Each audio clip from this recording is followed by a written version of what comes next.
वो शख्स जिसने जवाहरलाल नेहरू की बेटी से मोहब्बत की और उस मोहब्बत की बड़ी भारी कीमत भी चुकाई, जो आजादी के बाद भारत का पहला ऐसा प्रखर सांसद था जिसने अपनी ही पार्टी और अपनी ही सरकार को संसद में कटघरे में खड़ा कर दिया। वो शख्स जिसके ससुर, पत्नी और बेटा दुनिया के सबसे बड़े लोकतंत्र यानी भारत के प्रधानमंत्री रह चुके हैं। फिर क्यों इतिहास ने उसे गांधी परिवार का सबसे बदनसीब गांधी बना दिया? क्या फिरोज गांधी मुस्लिम थे? जानेंगे कैसे एक गैर राजनीतिक परिवार से ताल्लुक रखने वाले इस लड़के ने नेहरू परिवार में अपनी जगह बनाई। दरअसल फिरोज गांधी एक पारसी परिवार में पैदा हुए थे और उनका असली नाम फिरोज जहांगीर गांधी था। 1940 के दशक में जब इंदिरा गांधी की मां कमला नेहरू अंग्रेजी हुकूमत के खिलाफ नारे लगा रही थी, उस समय फिरोज एक छात्र नेता के रूप में उभरे थे। एक बार जब कमला नेहरू नारे लगाते हुए गर्मी में बेहोश हो गयी, तब फिरोज गांधी ने ही उनकी मदद की थी। फिरोज कमला नेहरू के साथ स्वतंत्रता आंदोलन में सक्रिय रूप से शामिल हुए और धीरे धीरे नेहरू परिवार से जुड़ गए। उस समय एक दौर में अफवाह उठी कि कमला और फिरोज का रिश्ता दोस्ती से आगे है। तब जेल में बंद नेहरू जी ने रफी अहमद किदवई को जांच के लिए भेजा और उन्होंने पूरा मामला बेबुनियाद पाया। फिरोज गांधी के कारनामों से प्रभावित होकर कई छात्र स्वतंत्रता आंदोलन से जुड़ने लगे और 15 साल की इंदिरा गांधी भी उनसे काफी प्रभावित हुई। इसी दौरान फिरोज गांधी का मन पढ़ाई में कम लगने लगा और उनकी मां ने महात्मा गांधी से उनकी शिकायत की। तब महात्मा गांधी ने कहा कि अगर मेरे पास फिरोज जैसे 7 लड़के हों तो मैं 7 दिनों में भारत को स्वराज दिला दूंगा। 1931 में मोतीलाल नेहरू की मृत्यु और कमला नेहरू की बीमारी ने इंदिरा को अकेला कर दिया।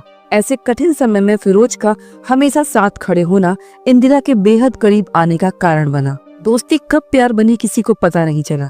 जब 1935 में इंदिरा अपनी मां का इलाज कराने विदेश गईं, तो फिरोज भी LSE में एडमिशन लेकर वहीं पहुंच गए। 1936 में कमला नेहरू की मृत्यु पर फिरोज गांधी भी नेहरू परिवार के साथ थे। तभी इंदिरा ने तय कर लिया कि शादी करूंगी तो सिर्फ फिरोज से, पर जवाहरलाल नेहरू को ये रिश्ता मंजूर नहीं था।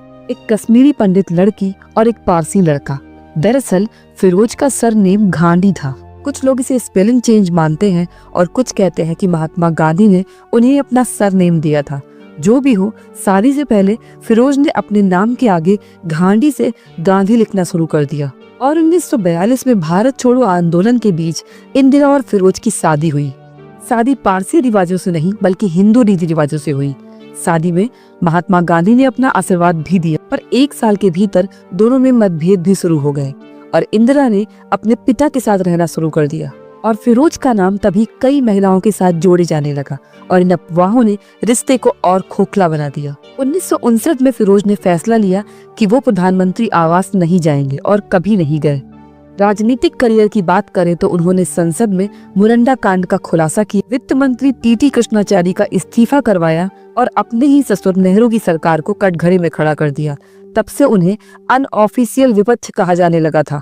7 सितंबर 1960 को उन्हें दिल का दौरा पड़ा और वो खुद कार चलाकर अस्पताल पहुँचे। इंदिरा रात भर उनके पास रही और 8 सितंबर को उन्होंने अंतिम सांस ली। 9 सितंबर को उनकी अंतिम यात्रा में हजारों लोग शामिल हुए। 16 साल की उम्र में राजीव गांधी ने निगम बोध घाट पर उन्हें मुखाग्नि दी। उनकी इच्छा के अनुसार उनका अंतिम संस्कार हिंदू रीति रिवाजों से और कुछ पारसी रस्मों से संपन्न किया गया। फिरोज की मृत्यु के बाद उनका नाम राजनीति से गायब हो गया। आज बहुत कम लोग जानते हैं कि वर्तमान गांधी परिवार की नींव उन्होंने ही रखी थी।